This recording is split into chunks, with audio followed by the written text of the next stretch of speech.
Okay, well, Eric, thank you for being here this morning. Yeah, thanks for having me. I think it's really fun to be able to interview men that are in this field because the therapy field tends to be so female saturated. So, very excited to have you here. Can you tell us a little bit about yourself and how you got into this field and your training and background with working with sexual addiction? Yeah, so, a lot of my background, I worked almost a decade within the church world. Okay. And so I spent a lot of time on church staffs, and, it kind of really probably broke ground for me in just the work of hurting people and being around that from a individual or even a couple's perspective. Okay. And then that kind of morphed in time, just as kind of life went along, just a personal and professional calling experience to the work that I do today, which is in private practice, working with the population that I do. Okay. I've worked in a variety of kind of formats. Worked for a couple of years within the treatment world, working with individuals and couples that struggle with unwanted sexual behavior. Okay. That were seeking treatment. I worked with an organization called the Center for Professional Excellence out of Nashville, Tennessee. Okay. They've been in business treating professionals and couples for about 30 years when I worked with them. So it was just a great atmosphere to really kind of cut my teeth in the work in the field, and work around a lot of experienced clinicians. And of course that pretty quickly then morphed into wanting to be in private practice. Okay. And I worked with Becca, a colleague of mine. We've known each other for years, and always had a dream and vision around awesome. Doing this work at an outpatient level. And Oh, great. she found her way to Chattanooga a couple years before I did, and then pretty soon I had, a long story short, I had a history with Chattanooga because I used to play music in nightclubs here as a no kid. way. That's awesome. Come from a family of nightclub musicians, Okay. and so I always thought I would live in Chattanooga. I just didn't know it'd be about 18 years later, and then I would be doing outpatient therapy work. So, Amen. yeah. That's great. So, Eric, I want to hear your opinion. Do you believe that sexual addiction is a real disorder, a real issue? Because I know there's a lot of controversy in the field about whether or not it's legitimate. What's your experience and what's your opinion on that? I think I'd say two things about that. One, very much so. I do believe it absolutely is. Not only from a research perspective, we know it's a real thing, but also from an experience perspective, it is a real thing. Okay. But even secondly, even if I didn't, it would be hard for me to sit across from the people that I work with every day and see the pain and distress and confusion that they have around this area of our life, and to not look at that and go, yeah, this has got to be a real thing. The latest data that we have talks about almost 10% of the population that we know are able to classify as those that are struggling with compulsive sexual behavior. Oh, wow. 10%. And, and we know how the studies work, that, that's reported. So Yeah. we imagine, kind of make up that there's probably even more than that. But, Right. And so it's pretty easy to take that for the general population of the city of Chattanooga, and that's a whole lot of folks Absolutely. struggling in a lot of pain, most of them kind of suffering in secret. So I do believe very much it is a real thing. And not only is it a real thing, it's real with men, women, adolescents, that our sexuality is just one kind of piece, in my opinion, of a deeper part of who we are, where a lot of who we are shows up Amen. in our story and our background, and we'll always come to be around that. And very much so is a real thing, and people are struggling with it probably all around us. Okay. So can you talk a little bit about the levels of addiction that you see as far as, is it being masturbating to pornography versus acting out with prostitutes? What's been your experience in terms of, are there levels of addiction, and can you speak to those a little bit? Yeah, there is. Probably the two most common classifications that you'll hear in our day and time is what we would call kind of contemporary sexually addicted, Okay. or classically sexually addicted. Okay. And more of the contemporary is thinking in terms of, this might not be a person that has a whole lot of traumatic background. They may, but doesn't necessarily have to. But they find themselves as college or young adult and under a lot of stress, and they find themselves reverting back and even becoming more and more compulsively addicted to pornography and masturbation. And so we see that kind of as more of a contemporary model of sexual addiction. Okay. So that's it's not usually- necessarily trauma-based. It could just That's be, right. I'm using this to self-soothe or emotionally regulate. That's right. Okay. Regulate our affect. That there's a whole bodies of research around there around Okay. how we're regulating our mood Uh-huh. around those reward systems. But with contemporary sexual addiction, it's mostly digital. We're looking at people are using devices, mostly pornography, or through some other sort of channel or means with that.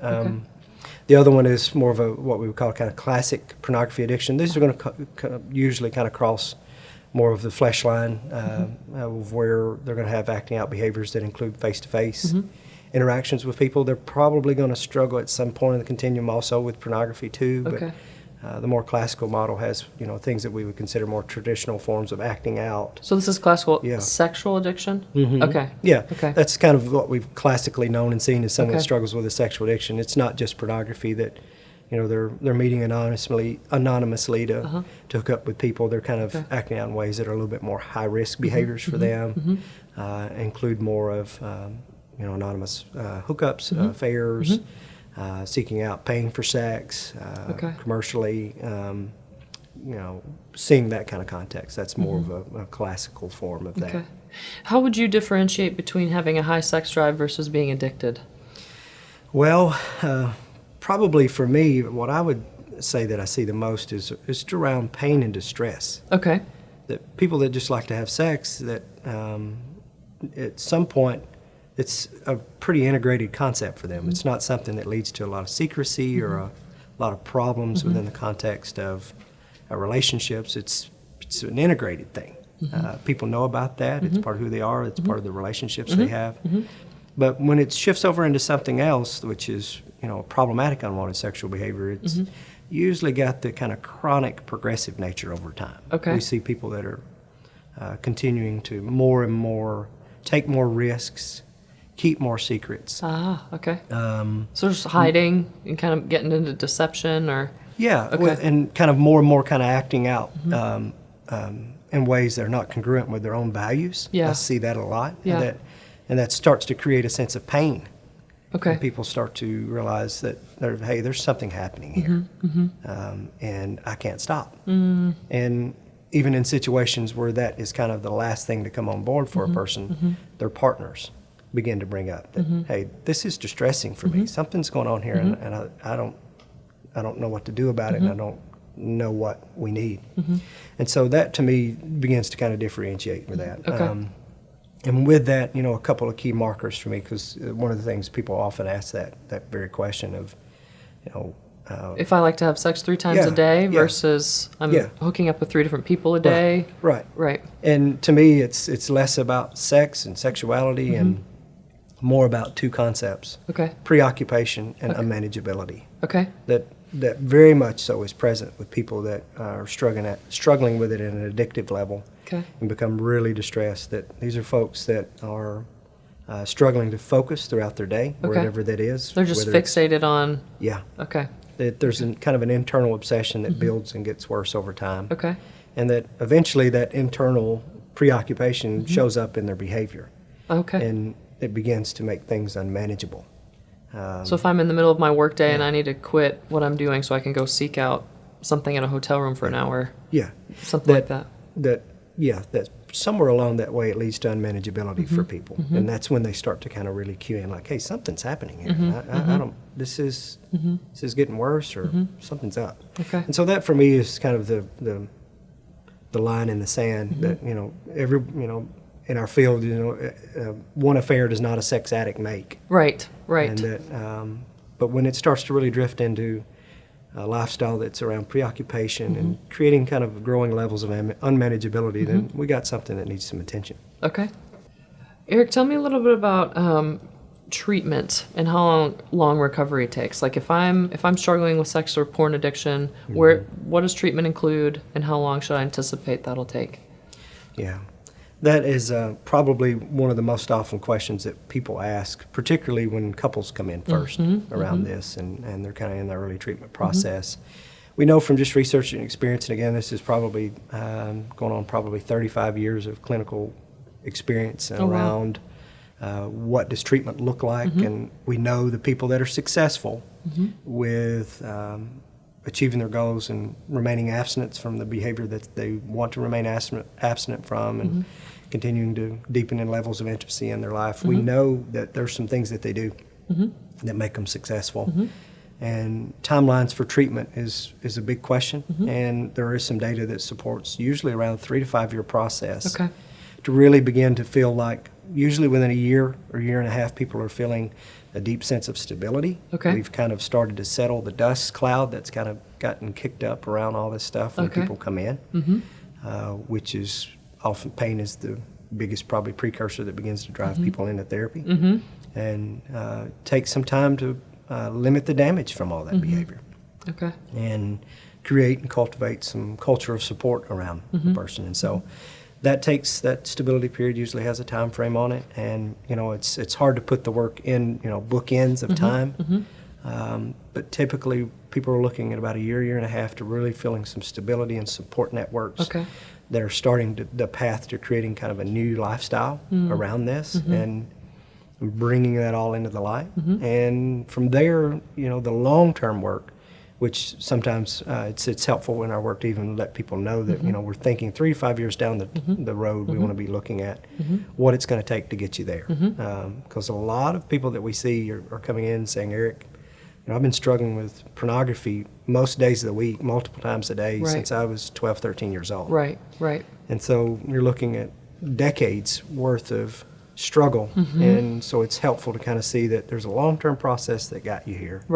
There's going to be most likely, if successful, a long-term process that gets you out. Amen. So Eric, tell me a little bit about, since you and I both work with couples, tell me about the experience of the betrayed partner. What's common or validating or normal for somebody who's married to or in a relationship with a sex addict? What's common for them to experience when they discover that their partner's doing what they're doing?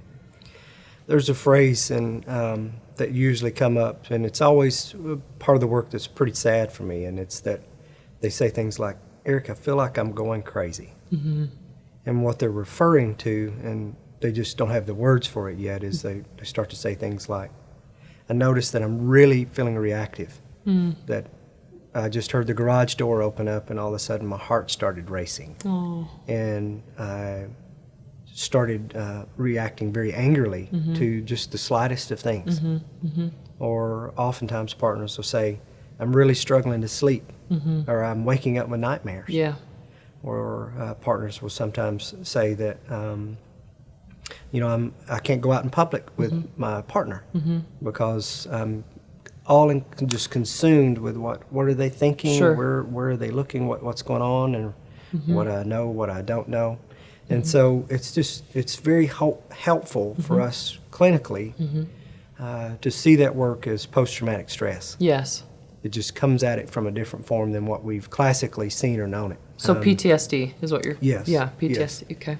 Yeah, and and I'm also a veteran, and so it's helpful for me to sometimes equate that to folks of, we see that and respect that and really kind of wrap our arms around it when we see that in the life of someone that's been in military service. And a lot of what they would experience as post-traumatic stress is very similarly seen in people that have been betrayed, that there's a real betrayal trauma or rupture that's happened in the relationship that leaves them kind of not knowing how to make sense of what their body is experiencing and how to articulate that. That's right. And so it's very much an experience very similar to post-traumatic stress disorder, and takes a real kind of knowledgeable, experienced hand to help begin to parse through what that is and begin to get a path laid out for partners that helps them understand what's going to help promote their stability, which is hard because a lot of times partners didn't sign up for that to experience to happen. Right. And so that can also make treatment difficult and getting those early support pieces in play. But that's oftentimes what people are experiencing, that they're coming in talking a little bit about the betrayal, but talking a lot about, I don't feel like myself. I feel like I'm kind of going crazy. Yeah. It's always a helpful part in the process to be able to look at them and say, no, I don't think you're going crazy. You're probably But then suffering from traumatic stress. Right, and so that's normalizing that our brain is in fight, flight, or freeze, or our adrenal systems or our nervous system is in hyperarousal, hypervigilance. Yes. Yeah. It's helpful sometimes, I think, for partners to hear us say that your body's doing exactly what it is designed to do. When it feels a threat. Right. That you're having a normal reaction to an abnormal event. Amen. Yeah. And so I think that's very validating for people who, like you said, feel like they're coming out of their skin and they're not sure why. Yeah. Where do people turn to if they want to get help? So let's say sexual addiction, you said up to 10% of the population now is struggling with compulsive sexual behavior. And now with the pandemic and people kind of being isolated or, missing out on some of their regular coping resources, it feels like some of this stuff is kind of escalating. Let's say people are like, hey, I do have a problem. I do recognize that maybe I am addicted to acting out sexually or masturbating to pornography problematically. Where do they go? Yeah, I think one of the first places people go is they start to do research online themselves. On what does treatment look like, how do I get help, how to get better. And so most people are going to look to try to solve it themselves. And sadly, that kind of... Can people solve it by themselves? I don't believe so. Yeah. I believe that we're relationally impaired and we're relationally repaired. Amen. Yeah.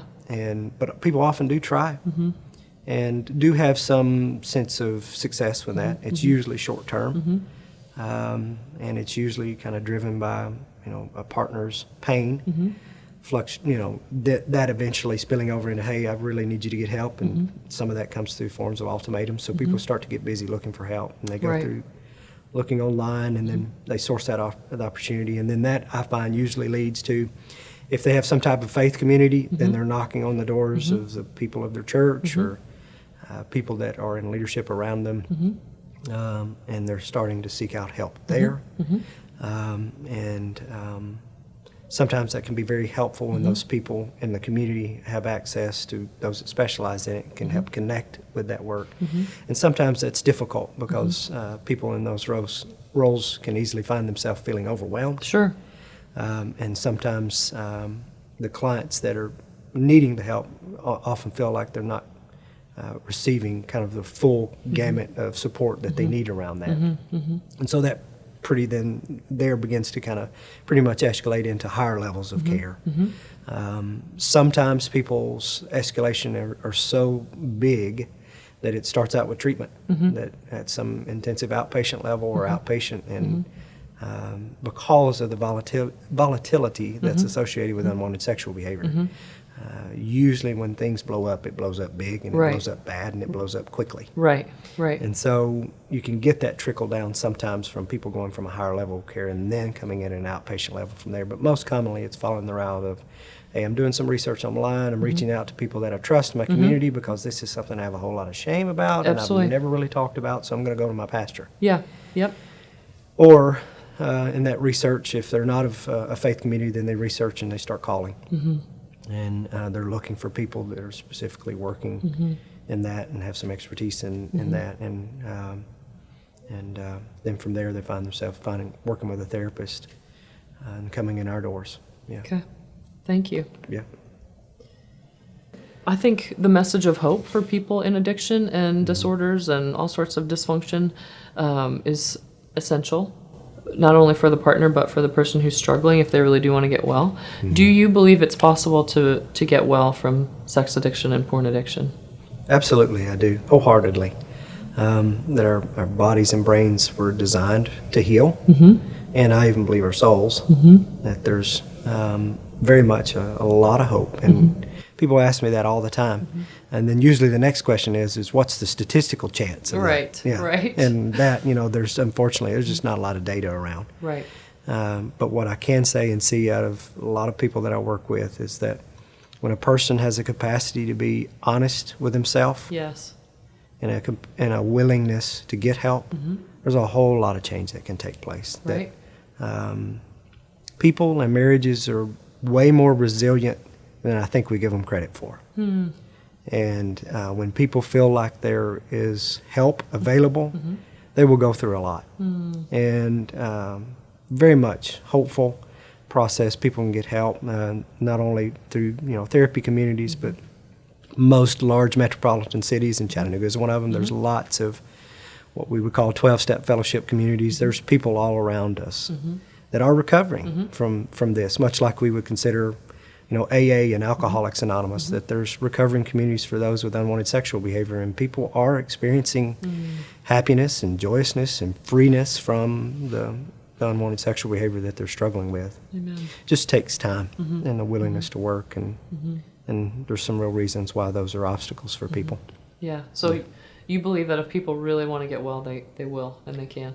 Yes. Yeah. Very much believe that healing and recovery from unwanted sexual behavior is not necessarily for those that need it, but for those that want it, that hope very much so is available. Yeah. The feedback that we hear from clients, it's hard not to hear some of the themes and patterns that you hear.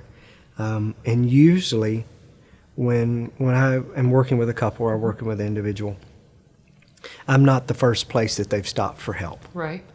And for me as a clinician, that's just helpful feedback. And sadly, there's been a lot of points in the way of getting support that have been real struggle, real pain points for them to overcome. And they've crossed paths, and it's been just a less than ideal experience. It's been a painful or a traumatic one. That as they've reached out for help, they've had a traumatic response, or they've been wounded by... Right. Okay. And what I mean by that is sometimes that, we have to keep in mind that people are sharing secrets that they've kept all their life. Right.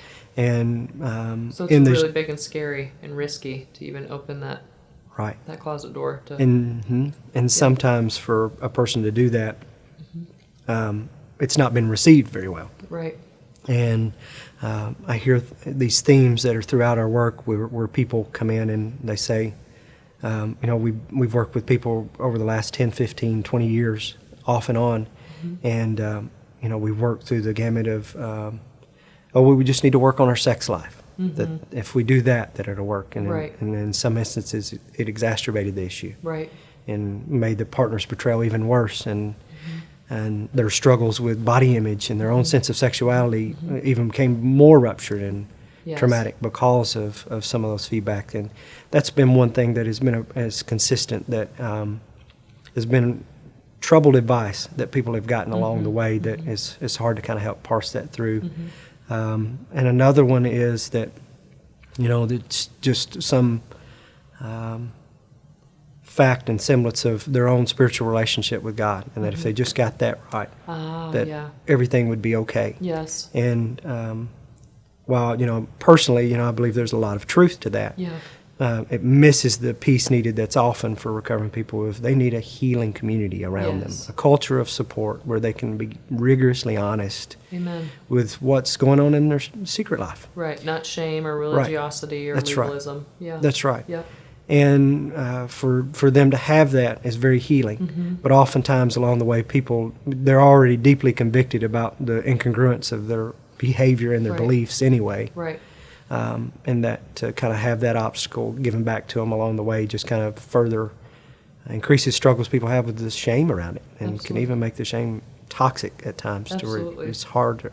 That's one key piece that keeps this difficult work of recovery in someone's life, is having to piece through those things like that. So these are just themes that we hear from work along the way. Usually people have stopped off at several different doors to get help by the time they come to us around that, and it's just